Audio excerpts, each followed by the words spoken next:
Assalamualaikum warahmatullahi wabarakatuh. Salam penyuluh hukum. Sahabat penyuluh, pemerintah telah mengembangkan berbagai upaya untuk memastikan perlindungan anak dari segala bentuk kekerasan, eksploitasi, penelantaran, dan perlakuan salah lainnya. Salah satunya adalah melalui pedoman perlindungan anak berbasis masyarakat dalam mendukung penanggulangan pekerja anak yang diatur dalam Peraturan Menteri Pemberdayaan Perempuan dan Perlindungan Anak Nomor 6 Tahun 2024 tentang pedoman perlindungan anak berbasis masyarakat dalam mendukung penanggulangan pekerja anak. Pelaksanaan perlindungan anak berbasis masyarakat dalam mendukung penanggulangan pekerja anak mencakup 3 aspek pokok, yaitu pencegahan, pemantauan, dan remediasi.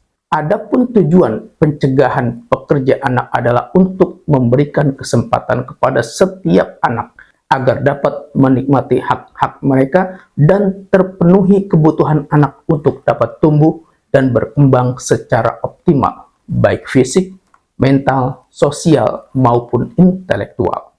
Sahabat penyuluh hukum, yang dimaksud dengan anak adalah seseorang yang belum berusia 18 tahun, termasuk anak yang masih dalam kandungan.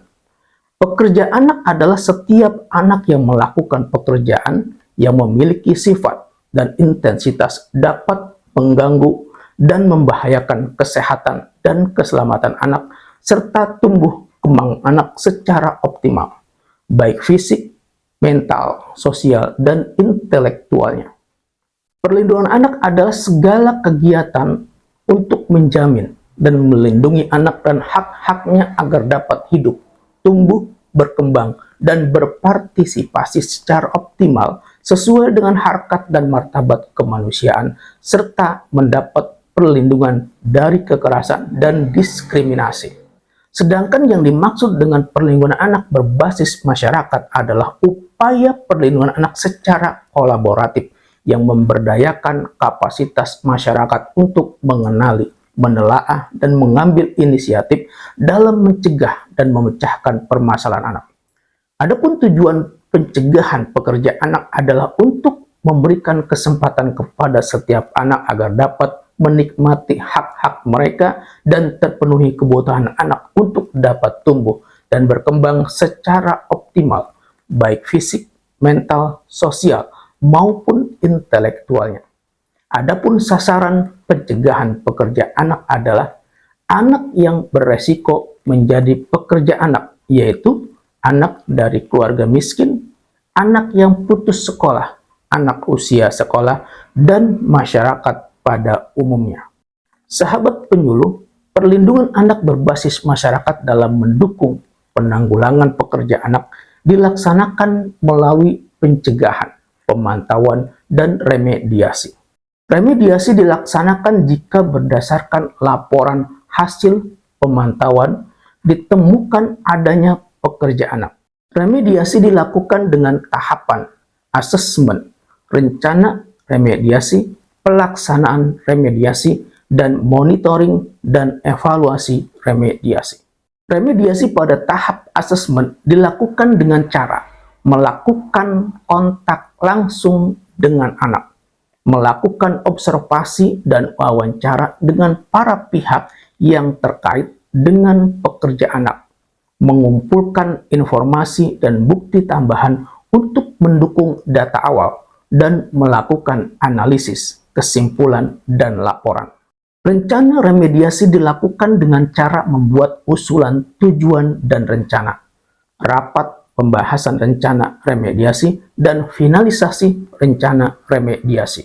Adapun pelaksanaan remediasi dilakukan melalui penarikan pekerja anak, pelindungan sementara, pemberian layanan sesuai kebutuhan anak, berupa penarikan pekerja anak, pelindungan sementara, pemberian layanan sesuai kebutuhan anak, berupa rehabilitasi medis, rehabilitasi sosial, akses pendidikan, bantuan hukum dan bantuan sosial, dan atau pemulangan atau reintegrasi sosial. Adapun remediasi dengan tahapan monitoring dilakukan dengan cara memastikan capaian tujuan remediasi, merujuk anak ke layanan lain, mengakhiri remediasi, dan melakukan input ke data nasional.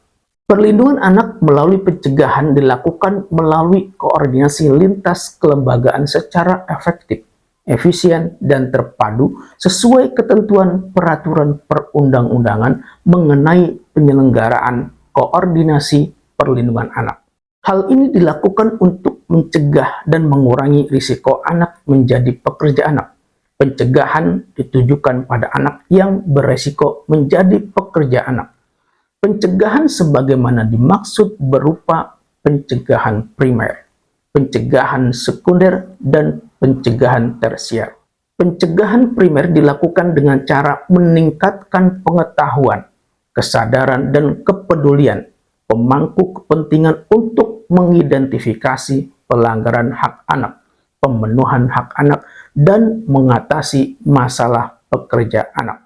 Adapun pencegahan sekunder dilakukan dengan cara mengidentifikasi dan memetakan keluarga yang beresiko dan membantu intervensi dini kepada keluarga. Sedangkan pencegahan tersier dilakukan dengan cara mengurangi risiko anak menjadi pekerja anak. Pada pencegahan primer, pencegahan sekunder, dan pencegahan tersier, masyarakat berperan serta melaksanakan pencegahan dalam mendukung penanggulangan pekerja anak. Kemudian perlindungan anak berbasis masyarakat dalam mendukung penanggulangan pekerja anak yang dilaksanakan melalui pemantauan, dilakukan melalui pengamatan, pengidentifikasian, dan pencatatan. Pengamatan dilakukan dengan cara memahami dan observasi terhadap kegiatan, faktor, situasi dan kondisi, dan tempat yang beresiko terjadinya pekerja anak. Adapun pengidentifikasian dilakukan dengan cara mengumpulkan data dan informasi dari anak, keluarga, dan atau pemangku kepentingan. Sedangkan pencatatan pekerja anak dilakukan dengan cara merekam dan mendokumentasikan hasil identifikasi. Hasil perekaman dan pendokumentasian sebagaimana dimaksud digunakan sebagai bahan analisis untuk laporan pemantauan. Dalam hal ini, masyarakat berperan serta melaksanakan pemantauan dalam perlindungan anak berbasis masyarakat untuk mendukung penanggulangan pekerja anak. Selain pemantauan, masyarakat juga berperan serta melaksanakan pemantauan dengan cara pertama, memberikan informasi mengenai dugaan pekerja anak kepada pemerintah desa, kelurahan, dinas yang membidangi urusan ketenagakerjaan, dinas yang membidangi urusan perlindungan anak, dan lembaga lainnya. Kemudian yang kedua, masyarakat melakukan pemantauan dengan cara mengidentifikasi adanya dugaan pekerja anak. Peran serta masyarakat dalam melaksanakan remediasi dalam mendukung penanggulangan pekerja anak melalui partisipasi dalam melakukan asesmen, menyusun rencana remediasi berdasarkan hasil pemantauan, mengusulkan rencana remediasi, membantu pelaksanaan remediasi, dan membantu monitoring dan evaluasi. Masyarakat dapat berkoordinasi untuk melaksanakan perlindungan anak berbasis masyarakat dalam mendukung penanggulangan pekerja anak dengan pemerintah desa, pemerintah daerah kabupaten atau kota, pemerintah daerah provinsi, dan kementerian atau lembaga secara berjenjang. Koordinasi sebagaimana dimaksud dapat dilakukan minimal melalui pemberian informasi, penyampaian pengaduan, dan pelaksanaan konsultasi dan pendampingan. Adapun hasil koordinasi menjadi masukan dan pertimbangan bagi kementerian atau lembaga terkait, pemerintah daerah provinsi, dan pemerintah daerah kabupaten atau kota, termasuk pemerintah desa dalam pelaksanaan perlindungan anak berbasis masyarakat sesuai tugas, fungsi, dan kewenangan masing-masing. Sahabat penyuluh, demikian sedikit tentang pedoman perlindungan anak berbasis masyarakat dalam mendukung penanggulangan pekerja anak yang diatur di dalam Peraturan Menteri Pemberdayaan Perempuan dan Perlindungan Anak Nomor 6 Tahun 2024 tentang pedoman perlindungan anak berbasis masyarakat dalam mendukung penanggulangan pekerja anak. Semoga bermanfaat. Wassalamualaikum warahmatullahi wabarakatuh. Salam penyuluh hukum.